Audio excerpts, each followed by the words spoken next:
Yo, this is Fred Hamilton.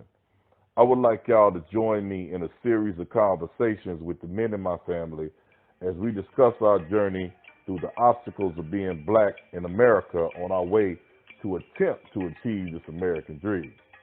So dig it. What's the obstacles of being black in America? Well, the obstacles of being black is a series of things. It's some systems put in place to destroy us and our families. So check it out. I'm going to go down this list slow so y'all can go back and look all these things up when you got some time. So it began with slavery. Then they hit us with peonage, the 13th Amendment, lynching, sharecropping, convict leasing, the GI Bill that we were denied, redlining, Jim Crow, segregation, welfare denial, war on drugs, the three strikes rule, racial profiling, driving while black, walking to the store while black, jogging while black, the school to prison pipeline. Then you got these crooked politicians and lawmakers.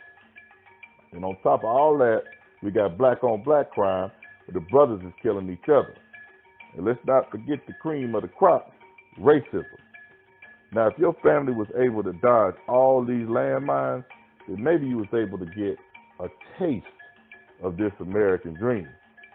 But we're going to talk about it. What we call this is raw conversations.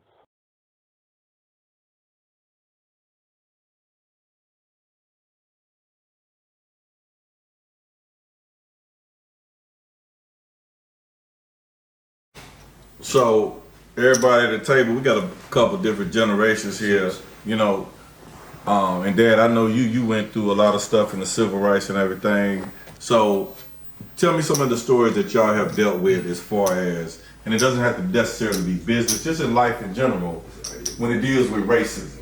To like blatant racism in your face that you actually had to deal with one day. Matter of fact, what was it and how did you deal with it? That's a good question because through the generations, you're going to get a lot of different answers. The answer that I have is like, we need a new message.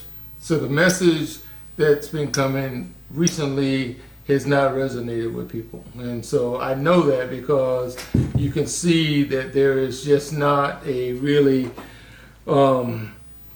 any kind of, it hasn't picked up any momentum when you talk about civil rights, you talk about what we went through. People don't really realize what we actually felt back in those days because they don't see it. It's so distant. It's not.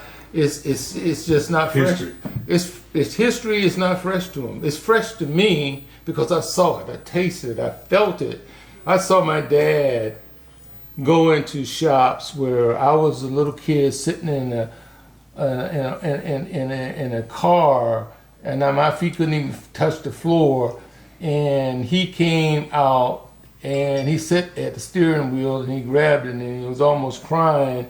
And I knew something that he didn't tell me. Somebody said something to him in that room that he could not retaliate because he had his child sitting in that car that his feet couldn't touch the floor, but he had to take care of that child. He had to take him home.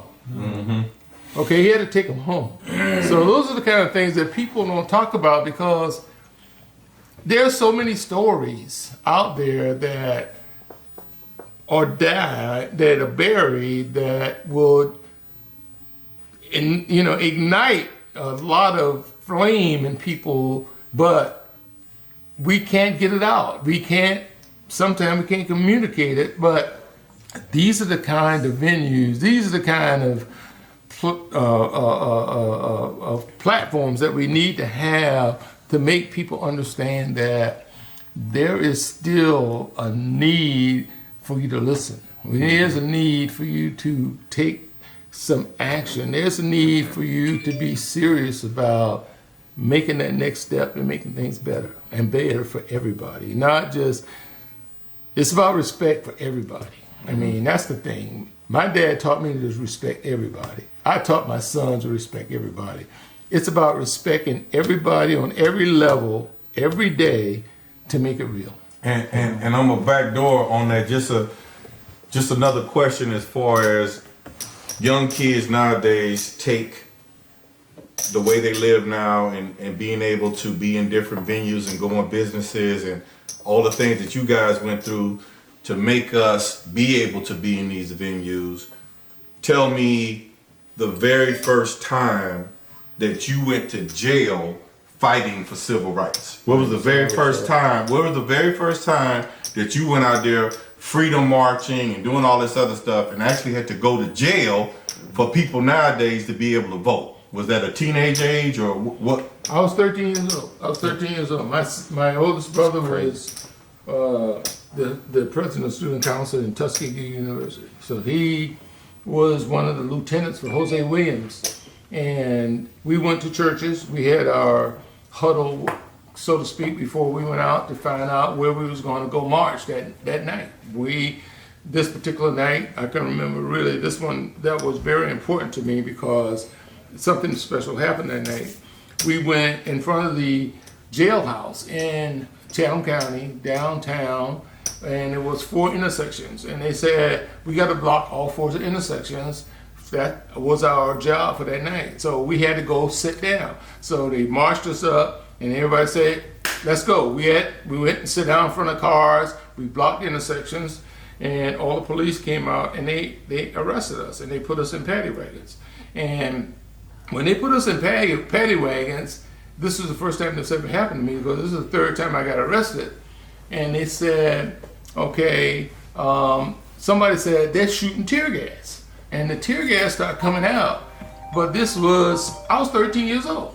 And the tear gas was coming out. And this lady, this white woman, I was 13 years old, took her blouse and put it over my face. So my face wouldn't burn. I don't know who she is to this day, but I'm just going to tell you that there is great white people. Like my dad said, you got to respect everybody because this lady didn't know me from anybody else, but she was standing shoulder to shoulder with other white folks in that line, and that night kept my eyes from burning.